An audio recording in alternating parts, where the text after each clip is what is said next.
One school that has done a tremendous job at quarterback play over the last few years has been the Tennessee Volunteers. Josh Heupel developed a couple of good transfers in both Hendon Hooker and Joe Milton, and now has his own prodigy quarterback in Nico. Tennessee also has been recruiting crazy for the next couple of years, as they currently have George McIntyre coming into the team, and then Faison Brandon is committed for next year. Tennessee has not been short of recruiting big-time quarterbacks this last decade or so, and it had me wonder, what happened to every blue-chip quarterback that Tennessee has had in recent memory? By recent memory, I mean the last 10 years, and that is exactly what we're going to do in today's video. In the last 10 years, Tennessee has had 10 blue-chip quarterbacks come to Rocky Top, and today we're going to talk about what happened to each and every one of them. But before we get started, if you're a big fan of college football, be sure to subscribe to the channel, leave a like if you support today's video, and let me know what player, team, topic, or situation I can cover next.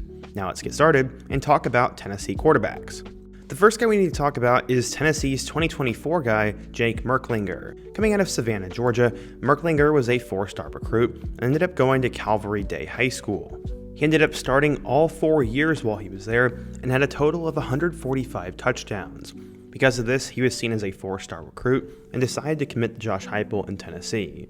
As a freshman, he ended up becoming a backup and in total went 6 of 9 for 48 yards without a touchdown or an interception.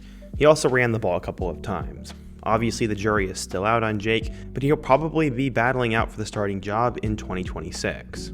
Up next, we have one of the crown jewels of Tennessee football recruiting, and that is Nico Iamaleava. He ended up coming out of Long Beach, California, and was actually originally a volleyball phenom. At 6'6", though, his future was always going to be in football. He ended up throwing for 2,200 yards and 33 touchdowns as a junior, and in total became a 5-star recruit and decided to commit to Tennessee with a hefty NIL deal. After being the backup to Joe Milton in 2023, he ended up starting in their bowl game and actually had an extremely good showing. Nico took over as the full-time starter in 2024, throwing for 2,616 yards with 19 touchdowns and 5 picks and nearly 400 more yards on the ground. He ended up also completing 64% of his passes and led Tennessee to the college football playoff. He was kind of hit or miss though, as he had some pretty bad games, but he should develop in 2025, and many believe he'll be a first-round pick in the 2026 NFL Draft. For now, it looks like Josh Heupel hit on Nico, but I guess you could say the jury will still be out, because he could flame out in 2025. Who knows? In 2022, we have a guy who many people forget about, and that is Tayven Jackson. Coming out of the prestigious Center Grove High School in Indiana, Tayven Jackson ended up having a really good high school career, as he ended up throwing for 4,800 yards and 47 touchdowns in his career there. He ended up becoming a 4-star recruit and had a plethora of big-time offers, but ultimately decided to go to Tennessee. While his older brother, Trace Jackson Davis, was dominating at Indiana in basketball, Tayven was sitting on the bench at Tennessee. He never really got an opportunity to do anything there, and he was probably honestly never going to have a future in Tennessee. He ended up throwing for 37 yards. He decided to enter the transfer portal and come home and reunite with his brother and go to Indiana. Tayven would end up becoming the starter for the first half of the 2023 season for Indiana, and in total had 914 yards with 2 touchdowns and 5 interceptions. Tayven got benched in favor of Brendan Sorsby, who ended up blowing up and went to Cincinnati. Tayven became the backup with new head coach Curt Cignetti, and Curtis Rourke was his guy. Tayven had to play a couple of games when Rourke got hurt though, and in total, Tayven had 349 yards and 4 touchdowns. Seeing the writing on the wall as they brought in Fernando Mendoza, Tayven Jackson entered the transfer portal a second time, where he will now transfer over to UCF, where many expect him to probably be the starter. I don't really know UCF's quarterback room all too well, but Tayven could have an opportunity to start at another Power 4 school and hopefully save his career, but honestly, it never really looked like he had a future at Tennessee to begin with. In 2021, Tennessee ended up having a short-lived career with Kaidon Salter. After becoming a top 100 recruit and a 4-star player, Salter would enroll early at Tennessee in 2021, but would get into some legal trouble. From there, he'd have to transfer across the country, as he'd eventually join Hugh Freeze at Liberty. He threw for 1 pass in 2021, but took over as a starter by the end of 2022. He threw for 1,000 yards and 8 touchdowns, but Salter really started working his magic in 2023. In total, he passed for 2,900 yards with 32 touchdowns and 6 picks, while also running for over 1,000 yards and 12 scores on the ground. Salter was arguably one of the best Group of 5 quarterbacks in the country, and Liberty had a breakout season.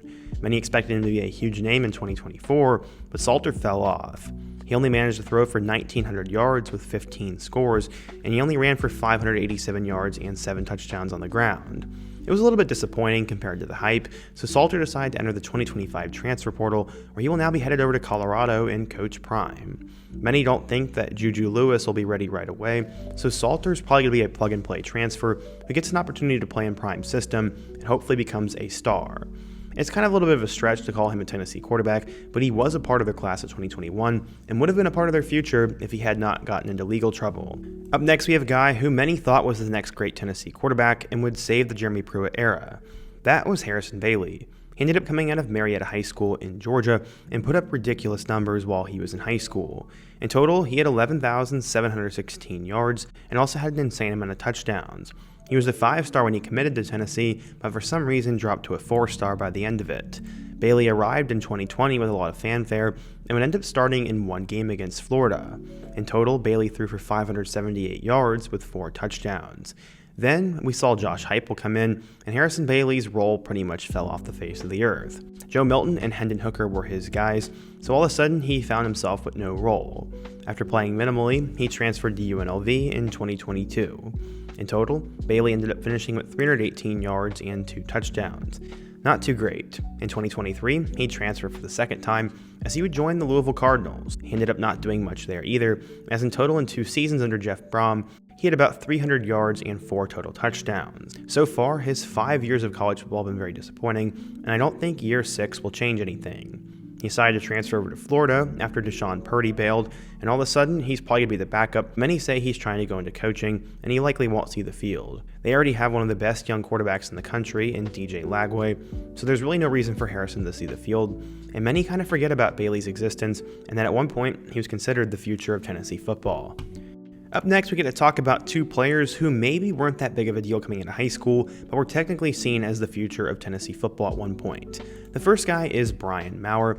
As coming out of the state of Florida, he was considered a 3-star recruit. He ended up becoming a late offer for Jeremy Pruitt, and Brian Maurer had an interesting time while he was at Tennessee. Unfortunately, he was known for a very difficult struggle he went to, as apparently he was planning to go through with a very tragic incident before he ended up opening up about his mental health struggles and got himself on solid footing. At Tennessee, he actually played a little bit as a freshman, as he threw for 541 yards, but only had 2 touchdowns compared to 5 interceptions. He really wasn't all that good, and in 2020, he was once again a backup, throwing for 9 total yards.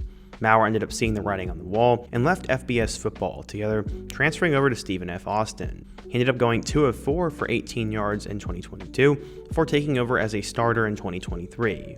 In total, he passed for 2,000 yards with 14 touchdowns and 9 picks, and only completed 56% of his passes. That was by far Maurer's best season, but he never really was all that good, to be honest. He was always seen as more of a project quarterback, and with him only being a 3-star, he was never expected to be a superstar by any means. I'm honestly just glad the dude is okay. Up next, we have another 3-star quarterback who was a part of the class of 2018, and that is JT Shrout. Coming out of Hart High School in California, Hart ended up blowing up towards the end of his high school career, throwing for a total of 3,300 yards and 29 touchdowns while he was a senior. As I said, he was just a 3-star recruit and would end up enrolling at Tennessee as a recruit for Jeremy Pruitt. In 2019 with the Vols, he'd end up throwing for 179 yards and a touchdown, and then in 2020, he'd end up throwing for 315 yards and 4 touchdowns. Sadly, his interceptions were pretty high, and he would transfer after the 2020 season in favor of going to Colorado. He would not play at all in 2021, but with the Buffs in 2022, he'd throw for a total of 1,200 yards with 7 touchdowns and 8 picks and a 44% completion percentage. Obviously, he wasn't good enough to be a Power 4 starter, so he transferred one more time to Arkansas State.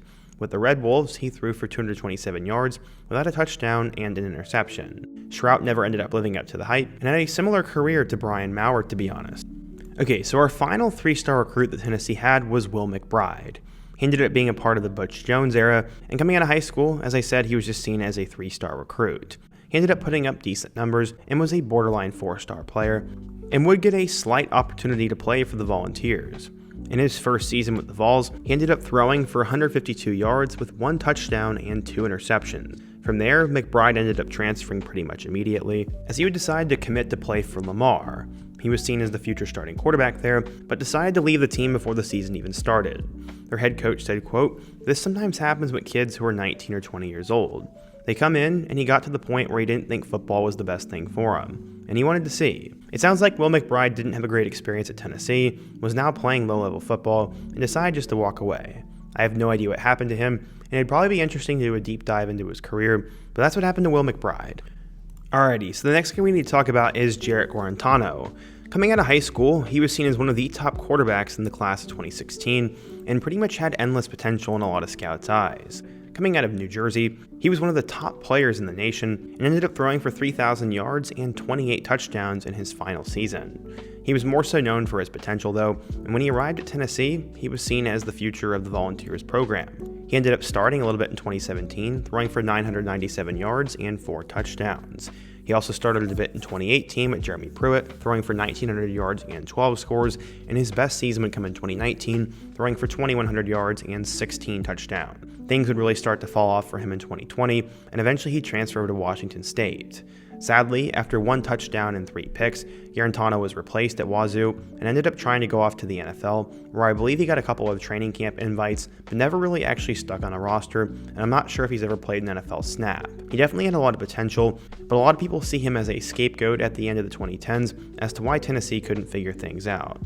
Last but not least, the quarterback that was part of the class of 2015 for Tennessee was a guy by the name of Quinten Dormady. Everybody absolutely thought this guy was the next big thing, as he was a 4-star recruit coming out of high school, but when Dormady arrived at Tennessee, he was given a ton of hype, and I very much remember this guy. He ended up throwing for 209 yards and a touchdown as a freshman in 2015, then 148 yards in 2016. He would take over as the full-time starter in 2017, and again, many people thought this guy was literally the next big thing for them after Josh Dobbs. After a couple of early good games, Dormady was benched and had only thrown for 925 yards with 6 touchdowns and 6 picks. He decided to transfer after the season was over and would play at Houston. He ended up going 2 of 5 for 8 yards before he transferred again, this time to Central Michigan. While he was at the Chippewas, he threw for 2,300 yards with 14 touchdowns and also had 9 interceptions. I'm not sure if Dormady ever got to the NFL, but I don't really think so. I'm definitely going to do a full feature on Quinten at some point, as I remember this guy getting so much attention at one point, and after 1 or 2 good games, just completely flamed out. So yeah, today we took a look at the 10 blue chip quarterbacks Tennessee has had over the last decade, and talked about who they were and what happened to them. I thought it was pretty fascinating, and if you enjoyed the video, be sure to let me know your thoughts down below, subscribe if you're new, and let me know what team I should do this for next. Also check out my other videos on the end screen, and I hope to see you guys again soon, but until next time, peace.